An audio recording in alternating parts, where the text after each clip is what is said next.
Yılan balıkları, su altındaki en ilginç yaratıklardan biri. Özellikle elektrikli yılan balıkları, 600 volt kadar elektrik üretebiliyor.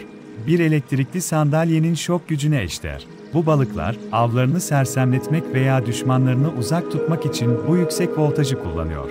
Ayrıca, vücutlarında bulunan özel hücreler sayesinde bu elektriği depolayıp anında boşaltabiliyorlar. Düşünsenize, bir yılan balığı, sadece birkaç saniyede 50 santimetre uzunluğunda bir avı etkisiz hale getirebiliyor. Gerçekten de doğanın mühendislik harikası.